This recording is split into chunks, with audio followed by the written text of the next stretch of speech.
tête connue. Alors je suis très content de voir bien évidemment les Insoumis, pas mal de communistes que je reconnais et tout le peuple de gauche. Ça me fait plaisir de voir des gens, quand je dis le peuple de gauche, je parle de la vraie gauche, bien évidemment, vous l'aurez compris. Je salue aussi monsieur Christian Audouin, qui est directeur du journal L'Écho du Centre, qui va animer cette soirée. Alors on va faire un petit retour sur ce qui vient de se passer dernièrement. Vous avez tous vu que l'espace médiatique a été occupé par les primaires de la droite. Et quand on voit le candidat qui est donc le candidat de la droite, François Fillon, on peut être inquiet. On se rend compte que ce candidat veut bien évidemment mettre la retraite à 65 ans, veut casser notre sécu, veut réduire, c'est-à-dire augmenter, quand je dis réduire, c'est augmenter les 35 heures. Vous voyez plein de choses qui sont assez désagréables pour nous. Après, nous avons bien évidemment le gouvernement socialiste. Le gouvernement socialiste, quand on regarde ce qui se passe, ben, il n'a plus de capitaine. Le bateau coule et le capitaine est déjà sur la berge. Maintenant, on se rend compte qu'il va aussi là, y avoir au mois de janvier des primaires dites primaires de la gauche, où il n'y aura que des candidats socialistes. Cherchez l'erreur. Alors moi je crois que sur ces élections, il y a un coup à jouer, un coup important à jouer, quelque chose qui est assez fort.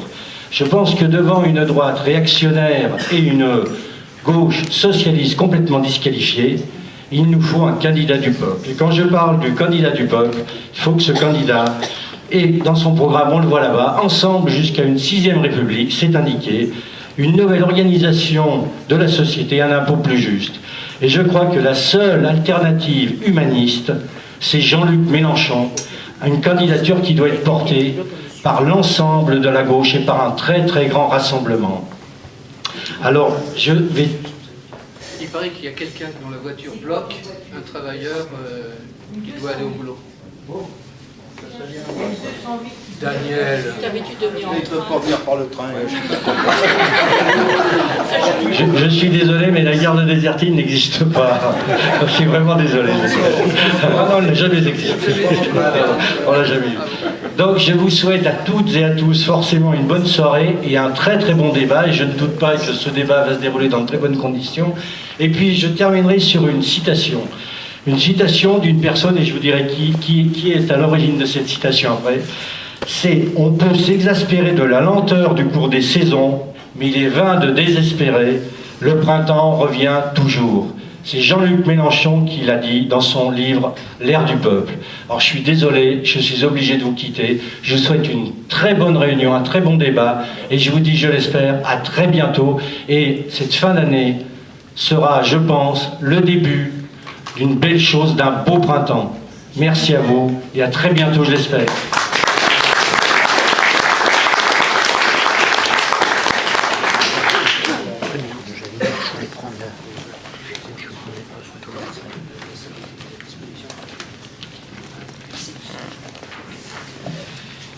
Bien. Pour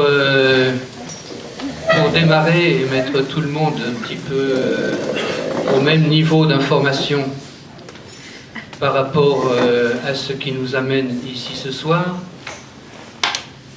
vous êtes ici à l'invitation du groupe d'appui à la candidature de Mélenchon, groupe d'appui qui s'intitulait à l'origine Insoumis Commentary, parce qu'il est né d'un petit groupe de commentriens qui avaient décidé de ce groupe. Mais très rapidement, s'y sont agrégés des Montluçonnais, des gens du bassin dans son entier. Nous partîmes 5 au départ, on en est à une trentaine là aujourd'hui. C'est notre première action vers le public. Pour cette action vers le public, on s'est adjoint la présence de quelqu'un qui est au cœur du dispositif mis en place autour de la candidature de Mélenchon, puisque Christian Audouin, qui est là à ma droite, directeur de l'Écho, engagé politiquement au Parti communiste. Il vous en dira peut-être 2 mots tout à l'heure par lui-même, mais nous on le connaît aussi parce qu'il avait très fort poussé dans sa région Limousin quelque chose qui s'appelait Limousin, terre de gauche, avec un succès assez important, regroupant toutes les forces de gauche que l'on a pu trouver à un moment donné au sein du front de gauche. Donc, quand je disais au cœur du dispositif de la candidature de Jean-Luc, c'est la part qu'il prend dans sa partie ruralité, aménagement du territoire. Donc il nous en dira, son intervention sera plus tournée sur ce point-là. Et puis ensuite, il y aura débat avec la salle et j'espère qu'on en tirera quelque chose.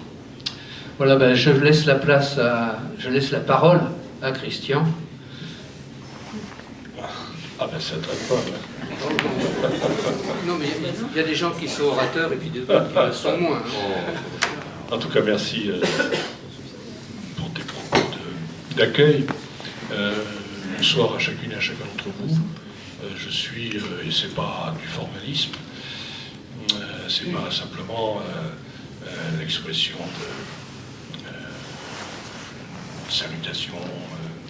C'est vraiment du fond du cœur que je partage votre réunion, beaucoup de bonheur, parce que ce que vous faites ici, ce que vous avez créé, ce que vous avez constitué, le groupe d'appui, est représentatif de ce qui fait aujourd'hui l'originalité et l'efficacité de la campagne de la France Insoumise et de son candidat Jean-Luc Mélenchon. Une manière de se retrouver, de se regrouper avec les différences appartenant à l'engagement politique, à l'expérience des uns, des autres, mais avec une volonté commune de faire quelque chose d'utile dans chacun de nos territoires pour la promotion de cette candidature et du programme dont elle est porteuse. Voilà. Cette façon d'être, non pas dans le reniement politique, pas du tout, mais cette manière de, comment dit-on aujourd'hui, de faire vivre une certaine transversalité, voilà. On peut se permettre un peu de jargon, on est entre personnes qui en ont déjà entendu des vertes et des pas mûres sur ce registre, mais cette façon donc d'être ensemble et en toute liberté, chacun fait ce qu'il peut, ce qu'il estime devoir faire dans ce rassemblement. C'est l'addition des bonnes volontés, des compétences. Et ça s'appelle un point d'appui. Nous en avons en France de plus en plus. Le week-end dernier, il y a eu dans tout le pays un moment important de diffusion publique, de vente publique du programme La France Insoumise. Vous avez... Nous, on n'avait pas participé parce qu'on avait notre réunion là ce soir. D'accord. Et il y en a là. Oui, c'est ça, parce que ça fait la deuxième réédition d'un livre qui bat tous les records actuellement en matière éditoriale. Sur Amazon, pardonnez-moi, mais bon, ça fait partie des choses, la vente par correspondance. Il est à égalité en chiffres de diffusion avec Harry Potter, par exemple, c'est un truc fou. Et il est, alors plus sérieusement, à l'échelle des librairies françaises, le premier et de loin, le premier bouquin politique actuellement vendu. Un grand succès. Et donc, effectivement, je rencontre des amis, des insoumis, qui me disent « Mais comment on peut... J'ai pas de bouquin, t'en as pas dans ta voiture ?» Non, j'en ai pas dans ma voiture. Mais il faut se les procurer, il faut stocker dès qu'on peut s'en procurer et organiser la vente. C'est très facile, très enthousiasmant, parce que c'est une manière aussi de vérifier dans le contact avec nos concitoyens l'impact de la candidature et de la campagne. Vraiment. On est en train de vivre une période politique assez extraordinaire. En bien, en mal d'abord, parce que bon, on y reviendra, mais en possibilité. de réouvrir les portes de l'avenir, de l'espoir, de mobiliser à gauche, sur des valeurs fondamentalement de gauche, de transformation des valeurs qui participent de l'engagement pour le changement de société. Il est possible aujourd'hui d'ouvrir de nouveaux chemins.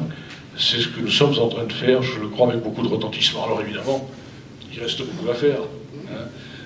Mais Jean-Luc rappelle souvent, à juste titre, que la dernière fois, en dernière campagne électorale, quand il était le candidat de Front de Gauche à l'époque, en 2012, il était parti en campagne avec une évaluation des sondeurs qui tournait autour de 3%. Bon, au démarrage. Aujourd'hui, on est entre 12, 15, 16%. C'est pas mal, alors que la campagne n'est véritablement pas engagée, quoi. Hein, on a beaucoup fait depuis le mois de février, l'annonce de sa candidature.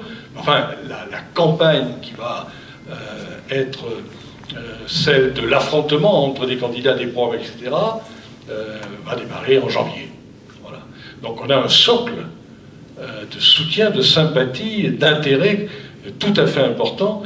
Et sans doute que quand nous estimons qu'il est non seulement nécessaire, mais possible de viser la présence de Jean-Luc au deuxième tour, vous voyez, cette façon d'envisager le combat en termes de conquête politique, électorale, correspond à ce que nous ressentons, correspond à l'impact que nous mesurons et à la qualité de l'engagement de la mobilisation comme celle qui nous réunit ce soir. Voilà. Alors, dire ça, c'est effectivement situer la barre, l'enjeu à un niveau élevé, mais qui ne relève absolument pas de l'espoir préfabriqué.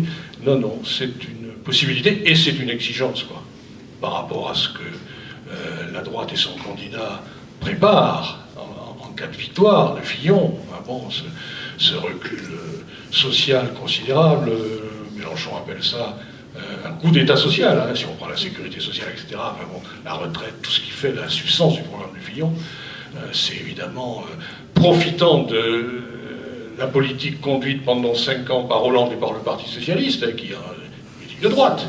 Bon, ils ont ouvert en grand les portes à droite. Et évidemment, la droite est là, et est prête à s'engouffrer pour aller encore plus loin. Voilà. Assommer le mouvement social, ruiner les bases de progressisme dans ce pays, assurer le recul social et évidemment permettre à l'oligarchie financière, aux tenants du capital de s'assurer une victoire et un avenir consolidé. Bon. Ça, c'est le risque avec l'extrême droite qui est à la hauteur que l'on sait. On ne sait d'ailleurs pas du tout si les sondages qui prédisent comme ça en permanence la présence de Le Pen au second tour, ce qui relève de la science du sondage ou ce qui relève de la manipulation. Hein. On verra. Rien n'est écrit, dit quelqu'un, mais c'est vrai que rien n'est écrit pour personne. Hein. Parce que ceux qui vont décider à l'arrivée, c'est celles et ceux qui vont voter, quoi. Et si nous parvenons à mobiliser toute une part des abstentionnistes qui sont dans l'abstention parce que écœurés, parce que ne voyant plus de perspective, assommés par les difficultés de la vie, bon, déçus au plan politique après avoir cru qu'Hollande allait faire un peu mieux que Sarkozy, même un peu mieux. Si ces gens-là, nous sommes en capacité de les mobiliser, de les faire voter, alors effectivement, les sondages n'auront pas forcément prévu le coup au niveau qu'il est capable, qu'il est possible de jouer. Voilà. Voilà dans quel état d'esprit nous sommes. Après, évidemment, il reste plusieurs mois de campagne, et le cœur, je le répète, de la campagne va s'ouvrir dès après les fêtes. Mais nous avons des atouts, nous avons de l'ambition et des moyens de pousser notre avantage actuel le plus loin possible. Donc je ne peux que vous dire ce que nous faisons partout en France, ce que vous faites ici, c'est le bon chemin. Après, il y a toutes les questions qui relèvent de la participation à cette campagne, de la place, du rôle des formations politiques, bien entendu. Comment il va être possible d'articuler la campagne présidentielle et celle des législatives, qui forment un tout du point de vue de l'enjeu en termes de changement. Tout cela n'est pas forcément facile. On est tous pour que ça converge le plus possible, pour que les rassemblements s'effectuent. Mais on a encore du travail sur ce plan à accomplir les uns et les autres pour faire en sorte que ça se passe le mieux possible. Voilà. Une chose est pour l'instant acquise. Si je prends mon parti, le vote des adhérents communistes majoritairement pour le soutien à la candidature de Jean-Luc Mélenchon, ça n'était pas, voilà, quelques semaines, quelques mois, une certitude, hein, loin s'en faut. Bon, nous y sommes. Tout n'est pas résolu pour autant, mais en tout cas, le paysage s'est modifié et nous en sommes très heureux. Voilà. Il faut aller plus loin, il faut que tout cela fonctionne maintenant mieux ensemble. Je suis, moi, au niveau de la campagne de Jean-Luc, pardonnez-moi de me citer, mais c'est parce que j'évoque les partis politiques. Je suis dans le groupe de délégation au nom de la France Insoumise qui rencontre les formations politiques. Il y a quelques jours, j'étais à une rencontre avec la direction d'Ensemble, hein, dont la porte-parole est Clémentine Autain. Vous aviez rencontré la direction du PCF. Moi, dans cette délégation, nous étions 4 à titre de communistes insoumis. C'était une situation un peu particulière quand même. Mais bon, ça s'est très bien passé, nous avons discuté. On va aboutir à ce que nous souhaitions obtenir. Mais en tout cas, le dialogue s'est un peu engagé, beaucoup plus avec Ensemble. Le Front de gauche, nous avons rencontré une délégation du Front de gauche, du Front commun, pardonnez-moi, du Front commun. Je sais qu'ici, il y a des adhérents, hein, Front commun. Voilà, ces rencontres-là, nous les poursuivons. Je prépare la rencontre, une deuxième rencontre avec le PC. Bien, donc, on n'est pas dans une situation figée, c'est ce que je veux vous dire. Voilà, on travaille beaucoup, on facilite tout ce que l'on peut faciliter en matière de, je reprends le mot, de convergence. Il y a des limites, on les a déjà repérées de part et d'autre. Mais tout cela n'est pas de nature, nous semble-t-il, à handicaper la campagne de la France Insoumise et de Jean-Luc Mélenchon. Voilà. Il faut que tout cela se coordonne le mieux possible. Nous y travaillons. Mais quand je dis nous y travaillons, je parle de l'équipe de campagne, mais c'est surtout sur le terrain. C'est surtout sur les territoires, sur le terrain, avec l'intervention, votre intervention, que les choses peuvent avancer. Hein, ça. Et d'ailleurs, pour ça et pour le reste. S'il n'y a pas cette mobilisation sur le terrain, cet engagement des uns et des autres, je le répète chacun à sa façon, le rapport des forces n'évoluera pas face à la droite aussi vite et aussi bien que l'on pourrait le souhaiter. Le secret, c'est chacune et chacun qui l'avons en nous. C'est pas faire de la espèce de prêche, pas du tout. C'est comme ça. C'est l'addition qui fera la force. Voilà, l'addition des citoyens. L'addition de celles et de ceux qui se disent « mais je compte, moi. C'est mon affaire, c'est mon histoire. C'est mon avenir, celui de mes enfants. C'est ma responsabilité d'individu, de citoyen. Je peux faire quelque chose, je ne veux pas me laisser avoir une 12e fois, ou en tout cas, je découvre que je peux me faire avoir vraiment cette fois. Pas question, voilà, c'est ça. C'est cette façon de considérer que la politique n'est pas réservée à ceux qui sont dirigeants, responsables des organisations, etc. S'il n'y avait que, vous savez, ça ne suffirait pas, hein, loin s'en faut. Ce qui fait la force d'une mobilisation, c'est le nombre et la qualité de celles et de ceux qui la constituent. Voilà. Alors tu as évoqué, je termine, les questions relatives au programme, puisque la France Insoumise, donc, que j'évoquais tout à l'heure, le livre qui est en cours de diffusion, présente globalement, dans toute sa cohérence, le programme présidentiel. Bien. À ce programme, s'ajoute ce que l'on appelle des livrets, c'est-à-dire des travaux qui approfondissent un certain nombre de questions qui sont traitées, non pas de façon sommaire dans le livre-programme, mais qui sont traitées d'une manière comme élément d'une cohérence globale. Et je pense par exemple à la sécurité sociale, tout ce qui concerne la protection sociale. Nous travaillons un livret particulier là-dessus pour aller plus loin, pour que les propositions soient plus détaillées, plus précises, etc. Répondre y compris aux questions que l'on rencontre sur le terrain, parce que tous les jours, on rencontre des trucs qui nous font réfléchir en disant ça, mince, on n'a pas expliqué suffisamment, c'est ça, c'est ce qui fait l'intérêt de la participation citoyenne. Et donc il y a un certain nombre de livrets. Moi j'ai pris la responsabilité du livret aménagement du territoire, ruralité, effectivement. Voilà. J'en profite pour vous dire que celles et ceux qui ce soir souhaitent participer à ce travail, c'est avec joie que j'enregistrerai leur nom. On procède de façon simple. On est une équipe nationale qui travaille à ce que l'on appelle un document martyr, c'est-à-dire un premier contenu, oui, qui sera mal dégrossi, mais c'est pas l'objectif, c'est pas d'entrée de jeu de réussir le coup, mais de telle sorte qu'on ait une base à partir de laquelle celles et ceux qui contribuent, qui veulent contribuer, pourront apporter leur part.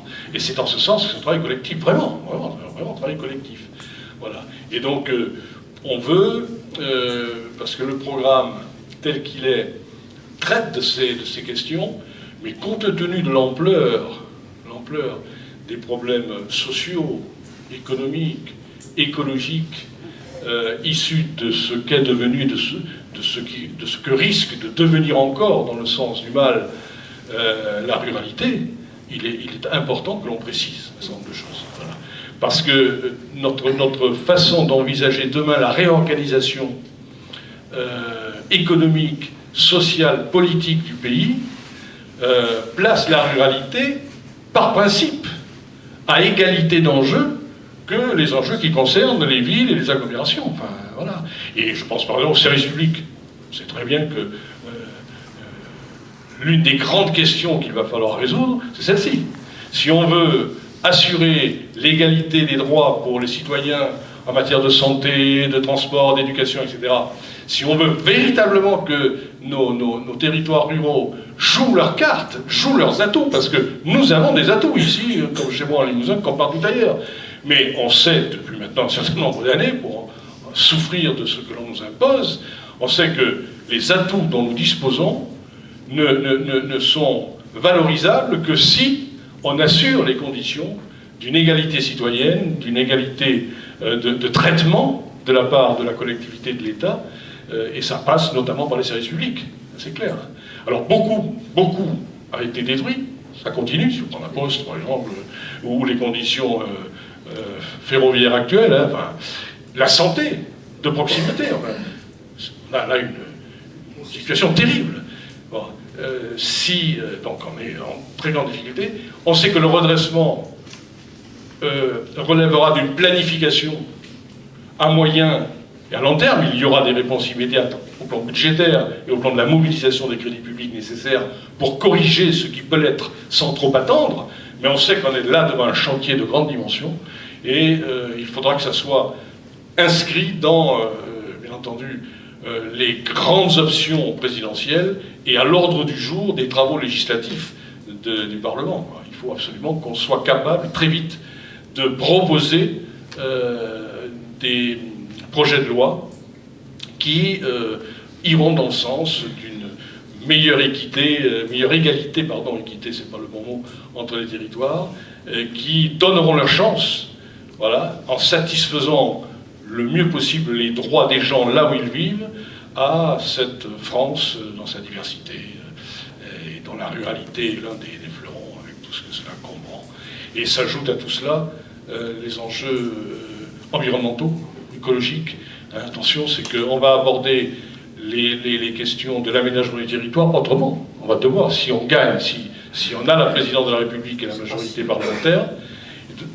C'est pas si. Non, oui, si. Mais comme il y a du travail à faire, et c'est au bout de ce travail qu'on va réussir, on va devoir envisager les choses autrement.